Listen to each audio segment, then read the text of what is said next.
Hi అండి, welcome to నైడియా వంటిల్లు. Egg biryani చేసుకుందామండి. ఫస్ట్గా బాండీ పెట్టుకొని ఆయిల్ గీ వేసుకోవాలండి.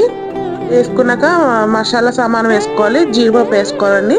వేసుకొని ఫ్రై చేసుకోవాలి. తర్వాత ఆనియన్స్, క్యారెట్, పచ్చిమిర్చి, బంగాళదుంపలు వేసుకోవాలండి. వేసుకున్నాక సాల్ట్ వేసుకుని 5 minutes మూత పెట్టుకున్నాక అల్లం వెల్లుల్లి పేస్ట్ 3 eggs వేసుకుని ఫ్రై చేసుకోవాలండి.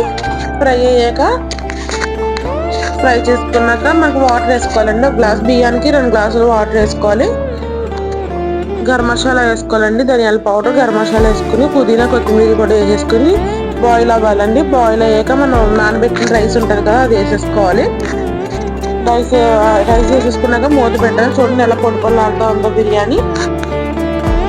దీన్ని మనం పచ్చిమిరపచ్చడితో తింటున్నామండి. పచ్చిమిరపచ్చడి మనం సేల్ చేస్తాం కదండి, అది మీకు పికిల్ కావాలంటే ఆర్డర్ పెట్టుకోండి. బాయ్ అండి.